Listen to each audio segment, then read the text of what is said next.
Welcome, everyone, to vpod.ai. This deep dive is sponsored by Stonefly, your trusted solution provider and advisor in enterprise storage, backup disaster recovery, hyperconverged VMware, Hyper-V, Proxmox cluster, AI servers, SA365, a turnkey security appliance, public and private cloud. Check out stonefly.com for more info. Today, we're diving headfirst into a topic that's, well, it's practically exploded across health and wellness circles. Intermittent fasting. It really has, hasn't it? It's everywhere. Absolutely. You've probably seen it plastered on social media, heard friends swear by it, maybe even had a health professional mention its benefits. It promises everything from, effortless weight loss to enhanced brain function, potentially boosting something like BDNF, that brain-derived neurotrophic factor, which is kind of like a natural fertilizer for your brain cells. Right, the miracle cure narrative. Exactly. But here's the thing about these popular health trends, isn't it? The initial excitement often overshadows a much more complex reality. That's usually the case. Is intermittent fasting truly the revolutionary health hack it's often made out to be? Or are there hidden layers and potential pitfalls we really need to understand? That's the million-dollar question. Our mission today is to peel back those layers. We're going beyond the headlines, beyond the testimonials, to really examine the science. Explore the genuine short-term benefits, uncover some pretty significant emerging long-term concerns, and ultimately provide you with a comprehensive, balanced understanding. Yeah, getting the full picture. Think of it as your shortcut to truly being well-informed so you can decide if this approach, or maybe alternative strategies, truly aligns with your personal health goals. We want to empower you with that full picture. That's a perfect framing, because what's truly fascinating here isn't just that fasting has reemerged as this, modern health trend, but how it's done so with such widespread adoption. Right. As we delve into the material, we'll see that while there are certainly compelling short-term benefits, many of which are, let's be honest, linked at their core to basic calorie restriction, there are also some significant emerging concerns. These are particularly relevant when we consider things like long-term cardiovascular health and specific populations. It really raises a crucial question. Are we focusing maybe too much on when we eat and not enough on the how and the what of our eating patterns, especially when we consider the intricate, interconnected systems of our body? That's a great point. It's a much bigger puzzle than just the clock, isn't it? Absolutely. Much bigger. What is intermittent fasting? The basics. Okay, let's unpack this then and start right at the beginning. For many people, intermittent fasting seems like a straightforward concept, maybe even simple. But before we get into the nitty-gritty of the science, how do we even define it? What exactly is intermittent fasting, and why has this, really ancient practice become such a popular, almost trendy, modern concept? Well, at its core, intermittent fasting isn't really a diet in the traditional sense, telling you what foods to eat or avoid. It's more accurately described as an eating pattern. Okay, a pattern. Yeah, it cycles between periods of voluntary fasting or sometimes significantly reduced caloric intake and periods when you eat normally. The key emphasis isn't so much what you eat, but it's intensely focused on when you eat. Got it. So it's all about the timing. Exactly. And like you said, this isn't a new concept at all, of course. Fasting has been practiced for centuries. It's woven deeply into various religious traditions across cultures and throughout history. Yeah, you see it everywhere. You really do. You can look at Ramadan, for example, where Muslims abstain from food and drink during daylight hours for a whole month each year.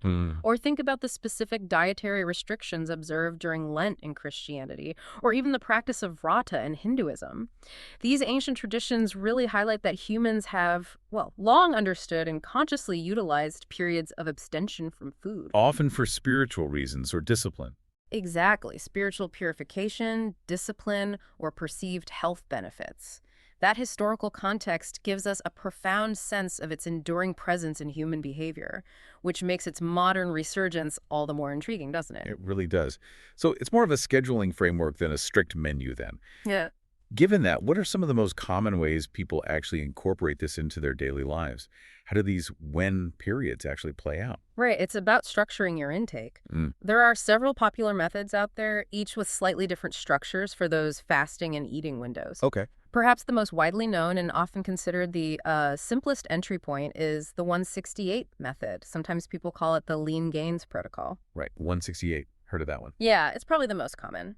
It involves an 8-hour eating period followed by a 16-hour fasting period each day.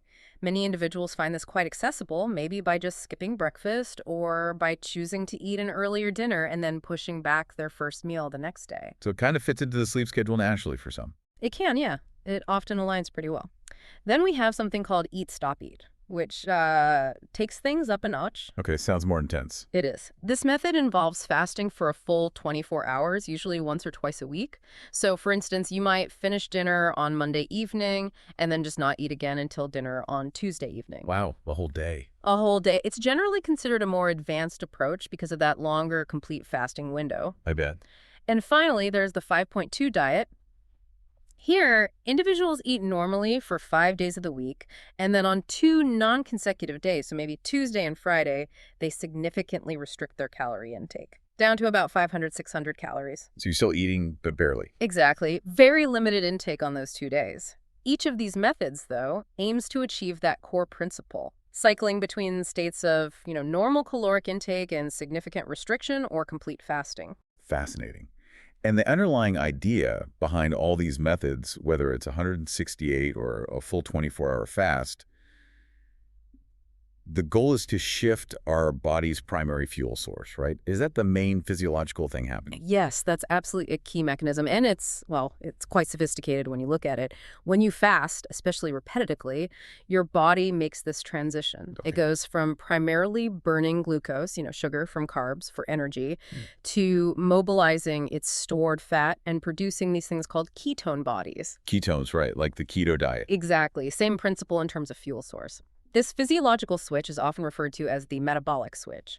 The idea is that this process can significantly improve what's called metabolic flexibility. Okay, what's that exactly? It's basically your body's ability to efficiently switch between different fuel sources, glucose or fat, depending on what's available. This flexibility is often impaired or kind of blunted in conditions like obesity and type 2 diabetes. Ah, I see. So improving it is a big goal. A major goal. But it's not just about the fuel. This process also activates a whole host of cellular defense mechanisms and rejuvenation pathways. Cells essentially initiate a deep clean. A deep clean. Yeah, a process called autophagy, where they break down and recycle old dysfunctional proteins. It's like an internal spring cleaning for your cells. Wow. And it has profound implications for overall health, cellular repair, and potentially even longevity. It's a really intelligent built-in system to the claimed benefits. Why the hype? Okay, with so many people talking about intermittent fasting, especially given that ancient context you mentioned, there must be some incredibly compelling reasons for this resurgence, right? What are the main health benefits that modern research, particularly those, robust short-term studies, suggest are genuinely linked to this eating pattern? Why all the hype? Well, the initial enthusiasm for intermittent fasting, it really stems from a range of reported health benefits, and many of them are indeed quite impressive, especially when you look at them over shorter periods. For many, many people, weight management is the primary draw. It's almost irresistible for some. The biggest one, yeah. By simply reducing the window of time available for eating, individuals often naturally consume fewer calories overall. And that, of course, leads to weight loss and a reduction in body fat. Studies have shown meaningful weight loss, ranging from maybe 0.8% up to a pretty significant 13% of starting body weight. That's quite a range, but definitely noticeable. Absolutely. It's a powerful short-term motivator. But beyond just shedding pounds, intermittent fasting has also been linked to significant improvements in metabolic health. Okay, like what? For example, it can dramatically enhance insulin sensitivity and blood sugar control. When you fast, your body's insulin levels tend to drop and its response to insulin improves. That's absolutely crucial for preventing and managing type 2 diabetes. Huge for diabetes, yeah. Huge. Some findings also indicate lowered blood pressure, specifically a reduction in systolic blood pressure. That's the top number in a reading. There's also evidence of decreased risk factors for heart disease, including improvements in lipid profiles. The cholesterol numbers. Yeah, exactly. Often means reductions in total cholesterol, LDL, what people call bad cholesterol, and triglycerides. HDL, the good cholesterol, the responses can sometimes vary, but overall, these changes contribute to a more favorable cardiovascular risk profile, at least in the short term. Right. And that metabolic switch we just talked about. Along with those cellular repair processes activated during fasting, they're also thought to contribute to a significant reduction in oxidative stress and inflammation.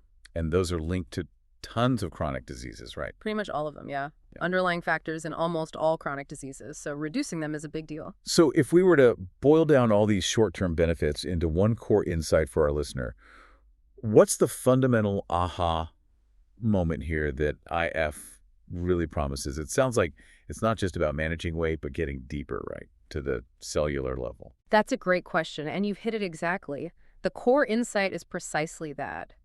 Intermittent fasting isn't just another diet, it's more like a deliberate trigger for our body's ancient built-in survival and repair mechanisms. Okay, triggering something innate. Yeah, by creating these controlled periods of, let's call it caloric scarcity, you're essentially prompting your body to upgrade its cellular machinery. You're compelling it to burn fat more efficiently, to initiate those internal repair and cleanup processes like autophagy we mentioned. That's cellular spring cleaning. Exactly.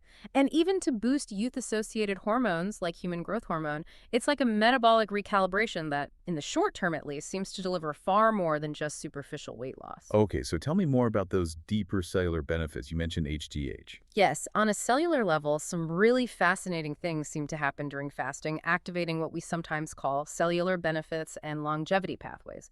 We often see increased human growth hormone, HGH levels, and they can rise quite significantly. And HGH helps with It plays a vital role in fat loss, muscle growth, and generally maintaining a more youthful body composition. Got it. There's also, as I mentioned, that enhanced cellular repair through autophagy. Cells initiate these mechanisms to literally clean out and digest old dysfunctional proteins. It's like your body's internal recycling program, promoting cellular rejuvenation. Recycling the junk. Pretty much. Fasting can also lead to beneficial changes in gene expression, influencing genes related to longevity and disease prevention. And looking beyond the body, preliminary animal studies have even shown hints of benefits for brain health. The BDNF connection again. Exactly. Indicating that fasting can increase that brain hormone BDNF, brain-derived neurotrophic factor, which may support the growth of new nerve cells and perhaps enhance cognitive function. Interesting. So it really seems to have this holistic, deep impact, at least based on these initial observations. That's certainly the picture painted by much of the short-term research, yes. It's quite compelling. 3. The catch. Potential side effects and emerging concerns. Okay, that all sounds incredibly promising. Weight loss, better heart health markers, cellular repair, even potential brain benefits. It's really easy to see why the hype is so pervasive. It is. But as we know, with almost any health trend, there's often another side to the coin, right? Especially when we look beyond those initial short-term gains. This is where it gets really interesting, I think. Yes, absolutely. What are the potential downsides, the challenges, or maybe even serious concerns that individuals might face with intermittent fasting, particularly when we start to look at it through a longer-term lens? This is precisely where critical thinking becomes absolutely essential, because while those short-term benefits are indeed compelling, it's crucial, really crucial, to acknowledge the potential side effects and these emerging concerns, particularly when considering long-term application and, importantly, diverse populations. Right. Not everyone reacts the same. Not at all. Initially, most people experience some common short-term side effects as their body adjusts, and these are often temporary, thankfully. Okay, like what should people expect? Well, hunger and cravings are, unsurprisingly, the most common complaints, especially in the first few days or maybe the first week of a new fasting regimen as the body adapts to the new eating patterns. That's pretty normal. Makes sense. Your body's used to eating more often. Exactly. You might also experience headaches and lightheadedness. These fasting headaches are typically mild to moderate, often felt in the front of the head.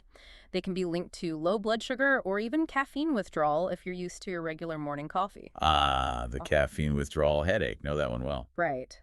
Irritability and mood changes can also surface. Low blood sugar can definitely lead to feeling irritable, anxious, or having difficulty concentrating.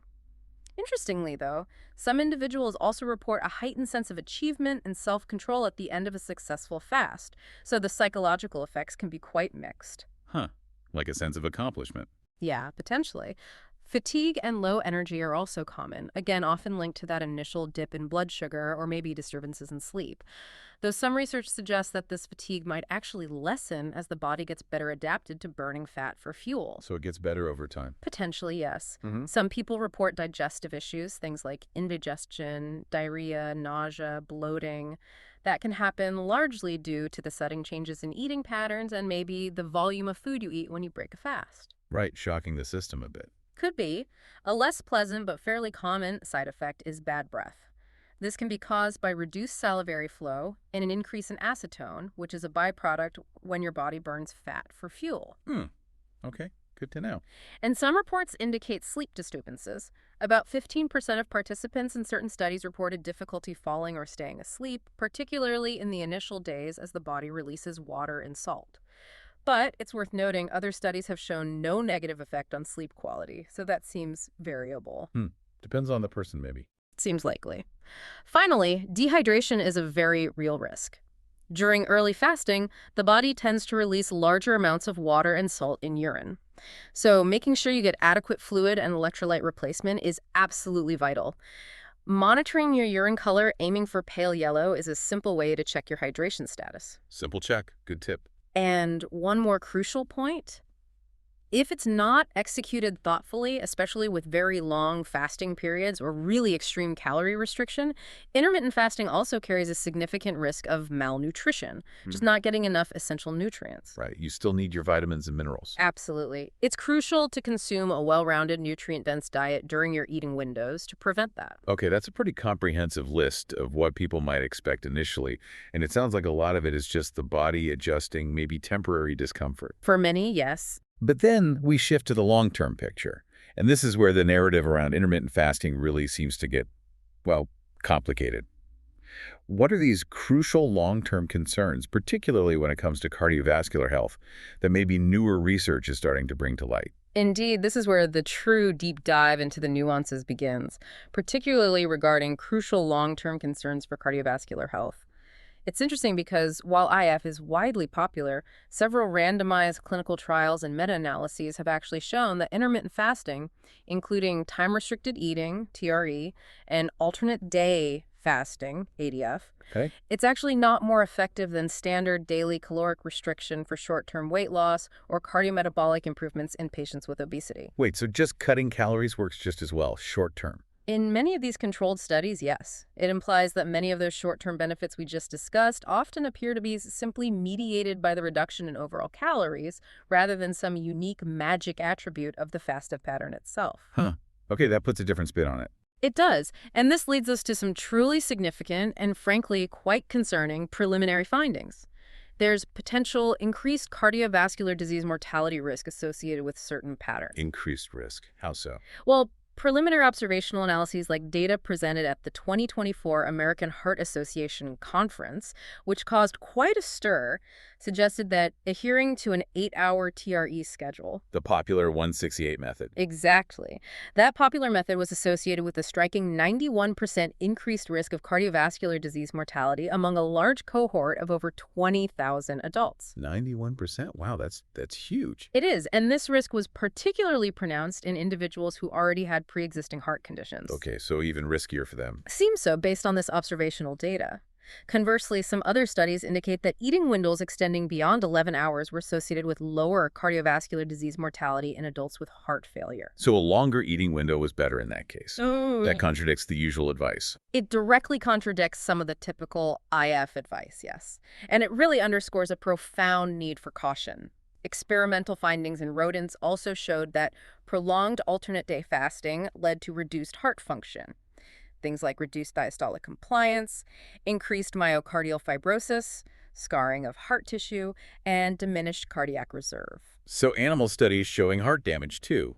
These are serious red flags. They absolutely are. Another significant concern is the loss of lean mass or muscle mass. Yes, you don't want to lose muscle. Definitely not. One randomized controlled trial found that a 12-week hypocaloric TRE regimen, so calorie-restricted 168, essentially led to a greater loss of lean mass. It accounted for approximately 65% of the total weight loss. 65%. That's mostly muscle. It's a huge proportion compared to a conventional hypocaloric diet where you typically see maybe 20–30% of weight loss coming from lean mass. That's a massive difference. Why is losing muscle so bad, especially for the heart? Well, reduced muscle mass is independently associated with an increased risk of cardiovascular disease, cardiovascular events, and overall mortality. Muscle is metabolically active and protective. This highlights a need for extreme caution, particularly for vulnerable populations like the elderly or cancer patients who are already at risk of sarcopenia, which is age-related muscle loss. That's a stark contrast to what many people hope for when they try IF. Hmm. Losing that much lean mass is quite concerning. I imagine the quality of what you eat during the eating window must play a huge role here too, especially if people are feeling deprived during the fast. You've hit on another critical point. We also see potential for compromised food quality, or what's sometimes called reward-based eating. Reward-based eating. Yeah, the restricted eating window of intermittent fasting can, for some people, lead to this phenomenon where individuals feeling deprived or intensely hungry during the fast are then more likely to consume satisfying rather than nutritionally balanced options when that eating window finally opens. Right, you just want something quick and maybe junky after fasting? Exactly. Think about it. After a long fast, you might gravitate towards something instantly gratifying. Studies have reported reduced cognitive restraint, decreased fiber intake, and increased sugar and meat consumption among those on IF regimens compared to continuous caloric restriction. And those choices aren't great for the heart either. Definitely not. Poor food choices can elevate LDL cholesterol, a known risk factor for cardiovascular disease. Additionally, increased intake of animal protein, sometimes seen in efforts to boost satiety during the eating window, has been linked to higher cardiovascular disease and all-cause mortality, partly due to the production of TMAO, trimethylamine and oxide. TMAO, what's that? It's a compound produced by certain gut bacteria when they metabolize components found heavily in red meat and eggs. And high levels of TMAO have been linked to atherosclerosis, the hardening of arteries, and cardiovascular disease. So what you eat during your eating period is just as, if not potentially more important than when you eat. That seems like a crucial piece often missed in the simple, just change when you eat message. It often is. Finally, a major factor contributing to potential adverse effects, especially long-term, is circadian misalignment, or chrononutrition. Okay, our body clocks. Exactly. The timing of meals profoundly impacts our internal biological clocks and our metabolic health. Skipping breakfast, for example, which is common in 168, is consistently associated in studies with an increased risk of cardiovascular disease and type 2 diabetes, while eating breakfast is linked to better cardiometabolic health. So skipping breakfast might not be benign. The evidence suggests it's not. Interestingly, genetically predisposed breakfast skipping has even been causally linked to obesity in some research.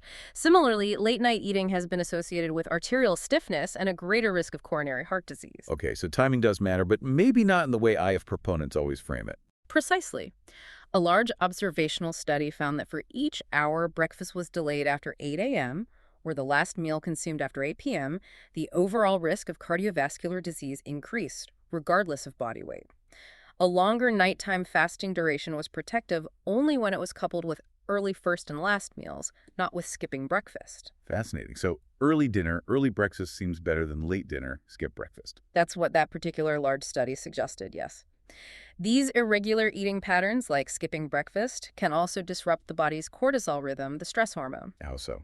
While morning cortisol might be reduced, postprandial cortisol levels, the levels after eating later in the day, can actually be higher, and that pattern is linked to hypertension and glucose intolerance, both significant risk factors for cardiovascular disease. So it messes with stress hormones too. It can. This can activate something called the renin-angiotensin-aldosterone system, or RAAS. That's a key hormonal pathway regulating blood pressure and fluid balance. An overactive RAAS can be particularly detrimental for individuals with heart failure. Furthermore, we're seeing higher cortisol to BDNF ratios in some situations. Meaning more stress hormone relative to the brain-boosting one. Exactly. An imbalance where stress hormones are elevated relative to that brain-derived neurotrophic factor. And this imbalance has been associated with increased cardiometabolic risk. So as you can see, these biological and behavioral processes paint a very different, much more complex long-term picture than just the initial short-term benefits might suggest. 4. Intermittent fasting for specific populations and safe practice. Wow. This information really highlights that intermittent fasting is definitely not a one-size-fits-all solution. I mean, far from it. For some people, it sounds like it might even be counterproductive, if not potentially dangerous. That's a very fair assessment based on the current understanding. So who specifically should be very cautious, or perhaps even outright avoid this practice altogether? That's a critical question because not everyone is an ideal candidate, and for some, like you said, it can pose significant risks. Healthcare professionals generally advise that certain groups should absolutely avoid intermittent fasting, or at the very least proceed with extreme caution and only under strict medical supervision. Okay, who's on that list? This includes pregnant or nursing individuals, young children, and teens. These are periods of critical growth and development with much higher nutritional demands, and fasting could easily compromise that. Right, need consistent fuel for growth. Absolutely. Older adults who experience weakness are also particularly vulnerable. Given that risk of lean mass loss we just discussed, this group can be prone to sarcopenia, that's age-related muscle loss and compromised cardiovascular resilience. Fasting could worsen that. Makes sense. Protect that muscle mass. Definitely. Individuals with immunodeficiencies, dementia, traumatic brain injury, TBI, or post-concussive syndrome may also require consistent nutritional support that fasting could disrupt. And critically, this is a big one. People with current or past eating disorders. Yeah, that seems obvious but important to state. Crucial. Intermittent fasting can very easily trigger or exacerbate disordered eating patterns and unhealthy relationships with food. It should be avoided. Okay. Any other groups? Yes. Those with diabetes or blood sugar regulation problems face a significant risk of hypoglycemia that's dangerously low blood sugar. It would require extremely careful medication adjustment and constant monitoring by a professional, not something to experiment with casually. Right, very risky. Individuals with low blood pressure or those taking certain medications should also be cautious. Fasting can impact blood pressure and potentially interact with various drugs, sometimes with dangerous consequences. And lastly, anyone trying to conceive or with a history of amenorrhea, the absence of menstruation should also exercise extreme caution. Why specifically for trying to conceive or amenorrhea? Well, this relates directly to the profound hormonal impacts we're about to discuss, particularly for women. Okay, that's a really important list of exclusions, and you just touched on it, but let's dive deeper there. Are there specific differences in how intermittent fasting affects men versus women? This feels really interesting because often health advice gets generalized across sexes, but you're suggesting there are crucial distinctions here. Absolutely. And this is a critical distinction that, frankly, often gets overlooked in the popular discussion. The effects of intermittent fasting frequently differ between the sexes, primarily due to intricate hormonal responses. Okay, how so for women? For women, particularly during their childbearing years, the benefits of intermittent fasting may not be as dramatic or consistent as they often appear to be in men. The female body is exquisitely sensitive to perceived caloric scarcity. More sensitive than men's bodies. Generally, yes, especially concerning reproduction. From an evolutionary perspective, if the body senses that food is scarce, it behaves as if it's at risk of starvation. And that is simply not an ideal environment for supporting a healthy pregnancy or maintaining regular reproductive function. The body's trying to protect potential pregnancy. Exactly. This leads to a significant impact on sex hormones. Fasting can disrupt the delicate balance of progesterone and estrogen. This disruption can then affect gonadotropin-releasing hormone, or GnRH, production from the brain, which in turn plays a critical role in regulating ovulation and the entire menstrual cycle. So it can mess with your cycle. It definitely can. This hormonal imbalance can lead to a whole cascade of noticeable symptoms. Women might experience changes in their menstrual cycle, like skipped periods or even amenorrhea, the complete absence of periods. Wow, okay. They could also experience increased moodiness, irritability, hot flashes, night sweats, and headaches. Lowered sex drive, dry skin, hair loss, and even acne are common complaints tied to these hormonal shifts. A lot of potential side effects there. Yes. Sleep can be troubled, heart palpitations are sometimes reported, and in more severe or prolonged cases, it could even contribute to infertility. That's serious. What about women who are past menopause? That's a good question. For postmenopausal women, typically in their 50s, 60s, and beyond, intermittent fasting may be somewhat more effective or less problematic hormonally. This is because estrogen and progesterone levels are already consistently low and stable after menopause. So the hormonal fluctuations aren't as much of a factor. Right. However, caution is still advised. They still need to be mindful of overall nutrition, lean mass, and monitor for any additional symptoms related to low hormone levels that fasting might potentially exacerbate. It's not a free pass even then. That makes so much sense from an evolutionary perspective, and it's a detail I think many women might overlook when first considering IF. But if the female body is that sensitive to perceived scarcity, does that mean any form of calorie restriction poses similar hormonal challenges? Or is there something specific about the timing and the intermittence of IF that exacerbates this? That's a great follow-up. While any severe or prolonged caloric restriction can certainly impact female hormones, the intermittence and the timing aspects of IF can, for some women, create a different kind of physiological stress signal. A different stress signal. Yeah, the body isn't just reacting to consistently less food, but potentially to the perceived absence of food for long stretches. This can elevate stress hormones like cortisol in a pattern that might be more disruptive than just a consistent, moderate calorie deficit. Okay, so the on-off nature is part of the issue. It seems to be, for hormonal sensitivity. This is why if a premenopausal woman still wishes to explore intermittent fasting, safe practices involve extreme caution and a really modified approach. So how should they approach it safely? The advice is generally to tread lightly. Begin with a very low-intensity schedule, like a simple 12-hour overnight fast, maybe fasting from 8 p.m. to 8 a.m., just stopping evening snacks and delaying breakfast slightly. Start small. Exactly. If this is tolerated well after a week or two without negative symptoms, one could then gradually extend the fasting window by maybe an hour on each side, slowly working up to a maximum of perhaps a 14 or 16-hour fast while monitoring closely. And what about timing it with the menstrual cycle? You mentioned that. Yes, that's key. It's often advised to time fasting with your menstrual cycle.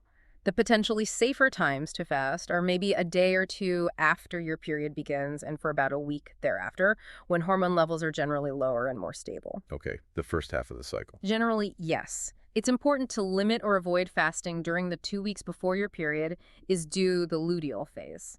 This is when ovulation is most likely, and hormones like progesterone are higher and potentially more sensitive to disruption. And definitely avoid it right before your period. Absolutely. Avoid fasting in the week just before your period starts. This is when estrogen levels naturally drop anyway, leading to increased sensitivity to the stress hormone cortisol, which can just exacerbate mood swings, cravings, and other PMS symptoms. Got it. That's really specific, helpful advice. And above all, it is strongly recommended to consult a healthcare professional. A doctor or a registered dietitian who understands these nuances can provide personalized guidance, monitor your health, check hormone levels if needed, and help determine if intermittent fasting is truly appropriate for your specific needs, physiology, and hormonal status. So it's really not just about if you can physically do it, but if it's truly right for your unique physiology and your stage of life. That makes the case for personalized guidance incredibly clear. Absolutely essential. Common mistakes and how to avoid them. Okay, so even for those who are suitable candidates, maybe men or postmenopausal women who've consulted a doctor, it still seems like there are many ways to stumble with intermittent fasting, ways to undermine the potential benefits or even cause harm. Oh, absolutely. What are some of the most common mistakes people make when they try IF, and how can we navigate these pitfalls effectively? That's a very important question because, as we've discussed, the apparent simplicity of just changing when you eat often leads people to overlook the critical details of how to fast safely and, just as importantly, what to eat during those eating windows. Right, the devil's in the details. Exactly. Many common pitfalls can undermine the benefits or even lead to adverse effects, turning a potentially good strategy into something frustrating or even harmful. One of the biggest mistakes is simply not easing into it. Just jumping in too fast. Yeah. If you normally eat every few hours and suddenly jump straight into an extreme fast schedule, say a strict 8-hour eating window, 16.8, or even longer fasts, you'll almost certainly experience intense hunger, irritability, maybe headaches, and just general discouragement. Your body needs time to adapt. So what's the tip there? Start with smaller, manageable changes. Try a 12-hour fast initially, maybe just overnight, 8 p.m. to 8 a.m., by skipping a late-night snack. See how that feels for a week. Then, if you feel good and your body is adapting comfortably, you could gradually extend that fasting window by an hour or two. Listen to your body, not just the clock. Slow and steady. Makes sense. What else? Another very common error is consuming too many calories during eating windows. Intermittent fasting is absolutely not a free pass to just gorge yourself when you can eat. Right. Doesn't cancel out overeating. Not at all. It's incredibly easy to overeat when breaking a fast, either because you're ravenous from the hunger or you subconsciously justify it thinking, oh, I need to make up for the calories I missed. Yeah, I can see that happening. To avoid this, practice mindful eating. Try using a hunger fullness scale, maybe from 0 starving to 10 stuffed, to guide your eating. Aim to stop when you're comfortably full, maybe a 6 or 7 not stuffed. Also, crucially, eat slowly. Give your brain time to register satiety. That signal can take 15 to 20 minutes to kick in. That pause is really important. Good advice. Yeah. Mindful eating. Then there's the pervasive issue of poor diet quality. The intense focus on when often completely overshadows what people eat. This can lead people to consume processed, sugary, or generally nutritionally poor foods during their eating window. Which kind of defeats the purpose, Yeah, health-wise. completely undermines any potential health benefits, exactly. The tip here is obvious but essential. Prioritize nutrient-dense foods. Focus on lean proteins, things like meat, poultry, fish, legumes, nuts, seeds. Get plenty of high-fiber foods, fruits, vegetables, whole grains, and include healthy fats. These choices will keep you feeling full longer, provide essential vitamins and minerals, and importantly, help maintain that metabolically active lean body mass we talked about being crucial. Quality over just quantity within the window. Absolutely.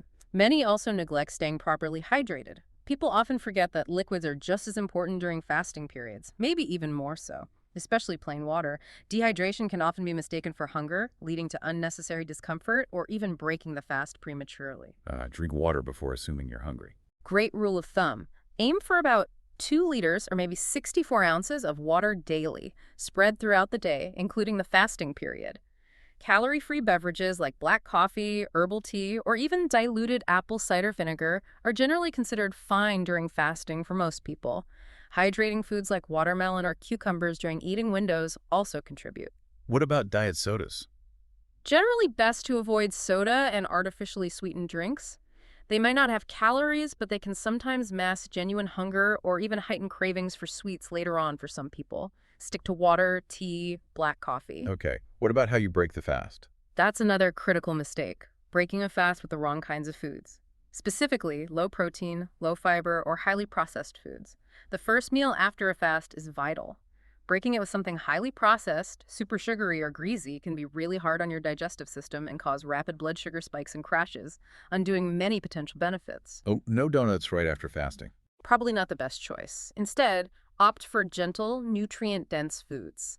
Think about things like smoothies, maybe a few dried fruits like dates in moderation, soups with easily digestible carbs and protein like lentils or tofu, cooked vegetables, fermented foods such as unsweetened yogurt or kefir, and healthy fats from sources like eggs or avocado.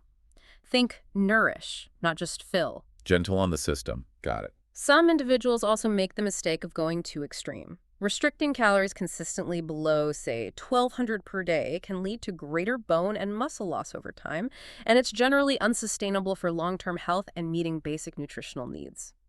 Too short an eating window also makes it incredibly challenging to get adequate nutrients in. So don't overdo the restriction. Exactly. Listen to your body. Make manageable changes. If a particular schedule feels way too restrictive or causes significant distress, adjust it. It's not a competition or a test of willpower above all else. Right. It has to be sustainable. And related to that is being too rigid.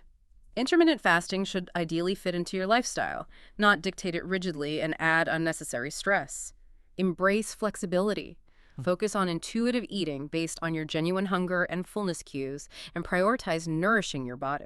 If you occasionally eat outside your designated window for a social event or just because you're truly hungry, don't view it as a failure. See it as an opportunity to learn and adjust. One off day doesn't undo weeks of effort. Good perspective. Don't let perfection be the enemy of the good. Precisely.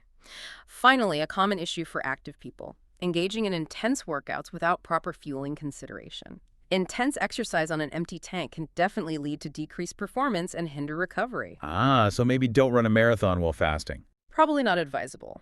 Moderate exercise is generally fine while fasted for many people. However, if you plan a really heavy lifting session or long, intense endurance cardio, you should seriously consider timing it closer to your eating window or adjusting your post-workout fueling strategy. Your body needs adequate fuel for those really tough workouts and, crucially, to replenish energy stores and repair muscle afterward.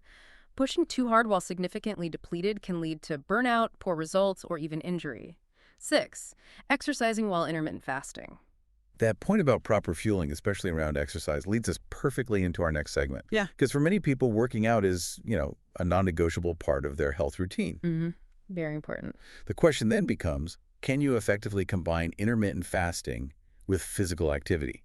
And what does the science, or at least the current thinking, say about the best, most strategic way to do it? This is a fantastic area to explore because the synergy between fasting and exercise can indeed be powerful, but, and this is a big but, it requires understanding how your body adapts and what kind of adaptation you're actually seeking with your training. Okay, so it's not just a simple yes or no. Not really. It is generally safe and often potentially beneficial to exercise while fasting for many individuals. The key, as some research suggests, might relate to hormone optimization. Combining fasting with certain types of exercise can lead to a significant rise in growth hormone and improved insulin sensitivity. The benefits we talked about earlier. Exactly. Both are crucial for potentially maintaining youthfulness and a leaner body composition. That common fear people have about losing muscle when exercising unfueled. It can potentially be mitigated if you understand these beneficial hormonal shifts and fuel appropriately afterward, especially after resistance training. So fasted exercise isn't automatically muscle wasting? Not necessarily, especially if post-workout nutrition is handled well. In fact, the benefits of fasted exercise are sometimes thought to be amplified. Exercising on an empty stomach might actually enhance the individual benefits of both fasting and exercise, creating what some call a multi-therapeutic approach, where the combined effect could surpass the sum of its parts. Interesting. So timing becomes really important then. Timing is key, yes. For optimal timing, the best time to work out while intermittent fasting is often considered to be upon waking or shortly thereafter, before you've eaten breakfast. This aligns well with your body's natural circadian rhythm, when cortisol is naturally higher and can help mobilize fuel. So morning workouts might be ideal for fasted training. Often suggested, yes. Conversely, exercising too close to bedtime can potentially interrupt deep and REM sleep cycles for some people, so it's generally better to save workouts for earlier in the day if possible. Okay, what about after the workout? Should you eat immediately? That depends. Post-workout fasting for hormone optimization is also a consideration, but it depends on the type of exercise.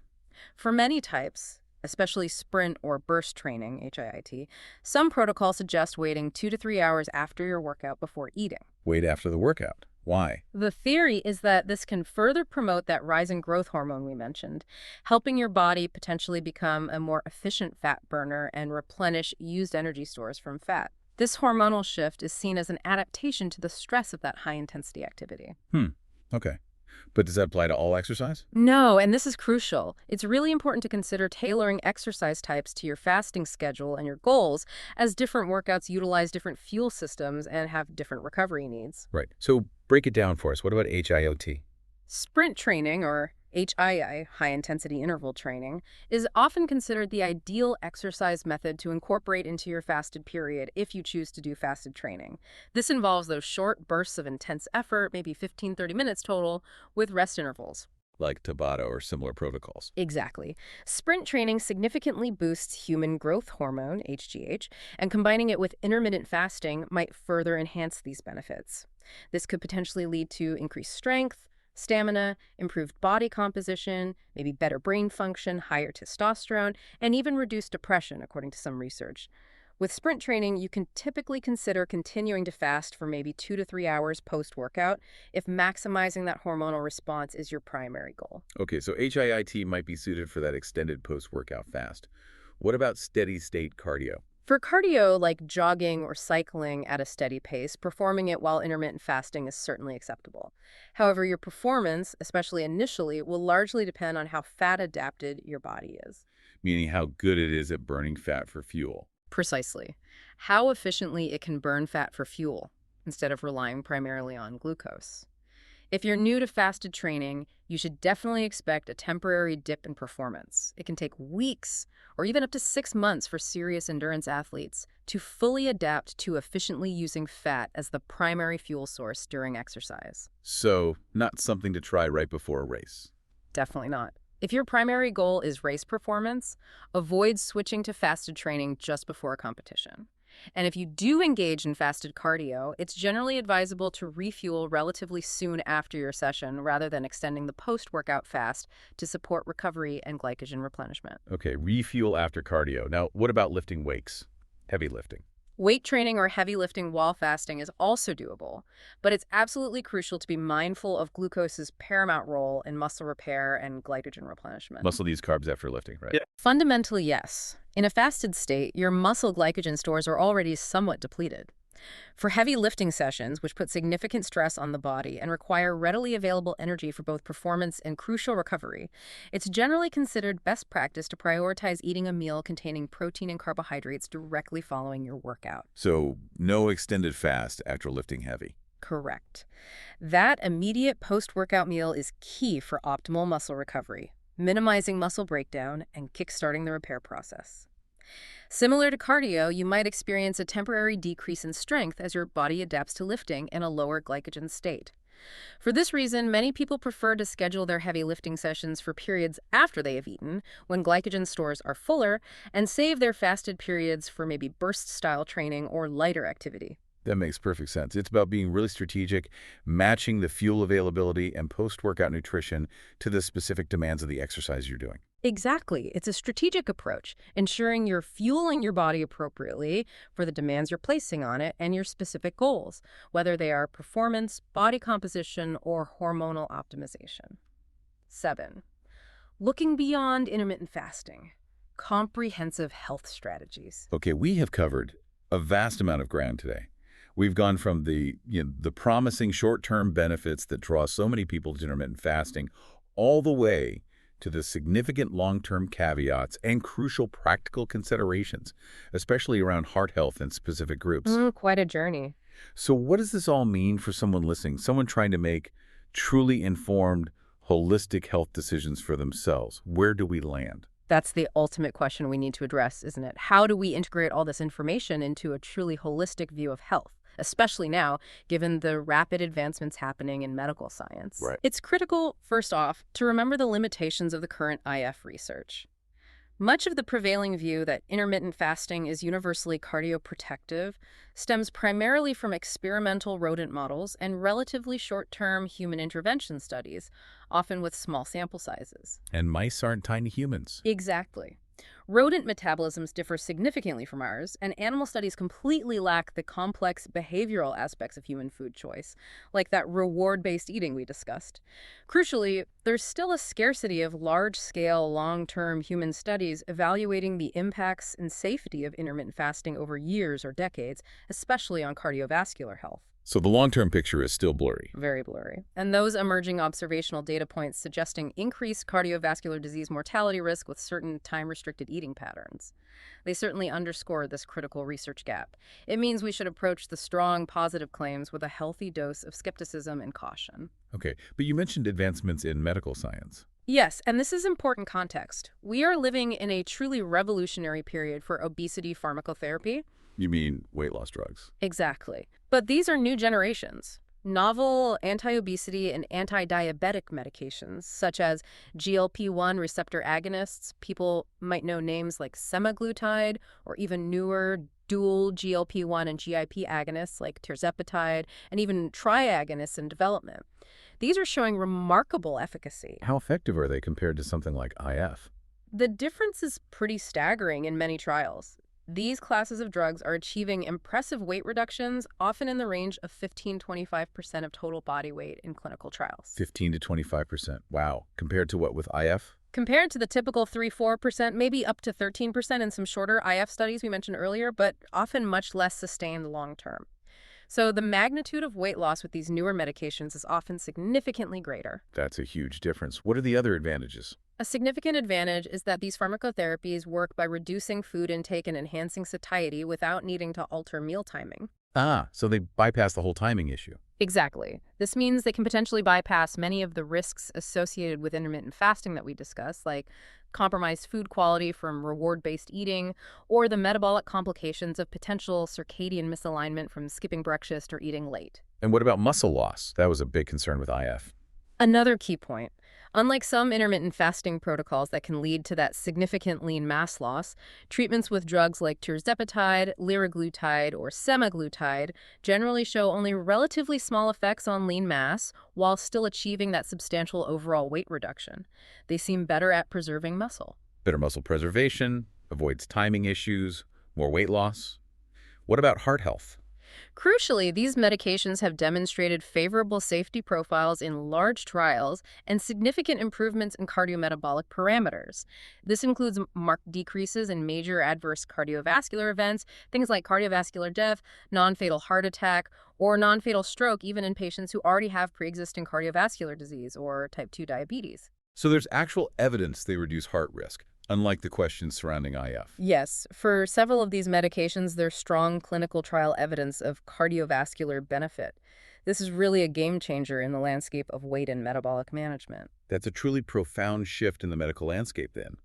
It suggests that for many people, there are now pharmaceutical options that just weren't available before. Huh. And they seem to address some of the very challenges we've outlined with IF. Precisely. It adds a whole new dimension to the conversation. So given these developments, what does the most robust, comprehensive path to managing obesity and cardiometabolic risk look like today? Is it just drugs then? Not necessarily just drugs, but likely an integrated approach. Given all this, a mixed strategy probably offers the most comprehensive and pragmatic path for many.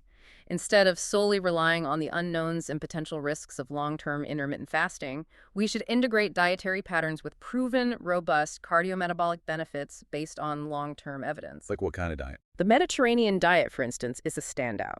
It's not just popular. It's strongly associated in decades of research with body weight control and clinical meaningful reductions in coronary heart disease, ischemic stroke, and overall cardiovascular disease mortality.